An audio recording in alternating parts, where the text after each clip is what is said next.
बुधवार को बुद्धि विहार में मुरादाबाद नगर निगम द्वारा निर्मित देश की पहली संविधान साहित्य वाटिका का भव्य शुभारंभ लोकसभा अध्यक्ष ओम बिरला ने फीता काटकर किया।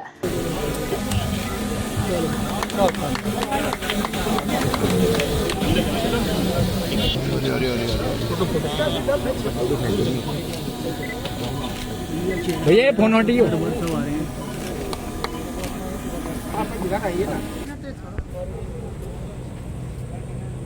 उद्घाटन के बाद उन्होंने वाटिका का विस्तृत निरीक्षण किया और इसके स्वरूप, संदेश और कलात्मकता की जमकर सराहना की।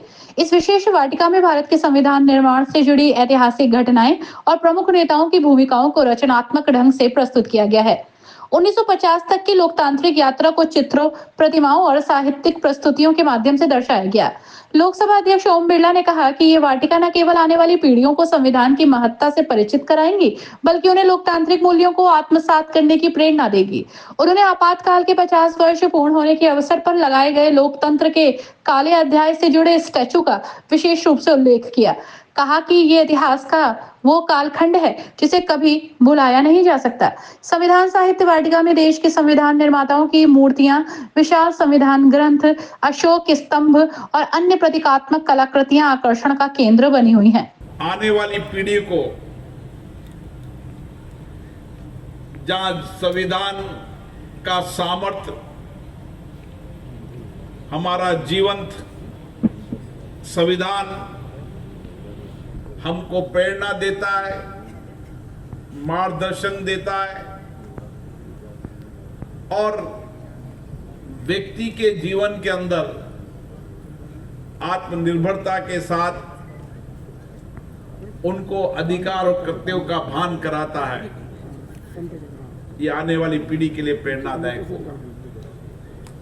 मेरे सामने कल्पना की साहित्य पार्क की भी भारत की संस्कृति, भारत का साहित्य, भारत की विरासत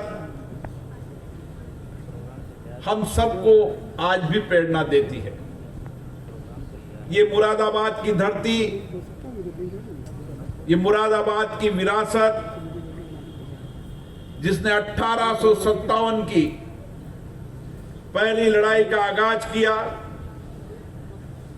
यहाँ के साहित्यकार, यहाँ के लेखक, यहाँ के विचारकों ने देश और दुनिया के अंदर अपनी लेखनी से, अपने साहित्य से, अपने विचार से, अपने गीत से, अपने मुशायरा से देश और दुनिया को नया विचार देने का काम किया। ये धरती ऐतिहासिक धरती है। ये धरती जो पीतल नगरी की धरती है, जहां आत्मनिर्भर भारत का सामर्थ्य नजर आता है। इस मुरादाबाद से हाथ से बनाए हुए हस्तशिल्प और यहाँ के कारीगरों के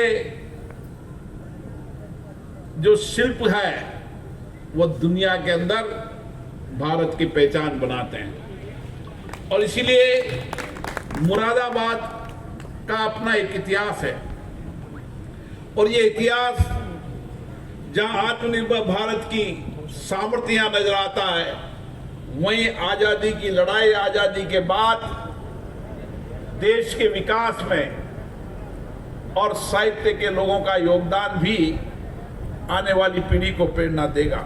कार्यक्रम में भाजपा प्रदेश अध्यक्ष चौधरी भूपेंद्र सिंह, महापौर विनोद अग्रवाल, नगर विधायक Ritesh Gupta, MLC doctor Jaipal Singh, commissioner Anjaneya Kumar Singh, west नगर आयुक्त दिव्यांशु पटेल, अपर नगर आयुक्त अजीत कुमार सिंह, अतुल कुमार, उप नगर आयुक्त रामपाल सिंह समेत समस्त पार्षद के साथ कई जनप्रतिनिधि, अधिकारी और स्थानीय नागरिक मौजूद रहे। देखिए, नगर निगम मुरादाबाद द्वारा 6 महीने पहले ये काम शुरू किया गया था और संविधान पार्क की संकल्पना की गई थी। फरवरी में ये काम शुरू हुआ था और अप्रैल के महीने में खत्म हुआ। कल जो शासनादेश जारी हुआ है संविधान हत्या दिवस मनाने के क्रम में, हमने ये तिथि चुनी थी और इस पे संविधान वाटिका का जो एक उपहार माननीय महापौर और माननीय मंडल आयुक्त महोदय द्वारा दिया जा रहा है इस पे मुझे पूरा उम्मीद है कि सभी लोगों को ये पसंद आएगा और लोग संविधान के बारे में जागरूक हो सकेंगे। सर कितनी लागत से ये बनाया गया, क्या क्या सुविधा मुलाकात ये अवस्थापना निधि से नगर निगम की 15 करोड़ की लागत से ये पार्क बना है और इसमें संविधान की यहाँ पे बैठे सभी लोगों से सभ्यता मैं से एक बात और कहना लेकर चाहूंगी वर्तमान कि जो जिस हमारा समय संविधान बना उसकी कार्यक्रम जानकारी समाप्त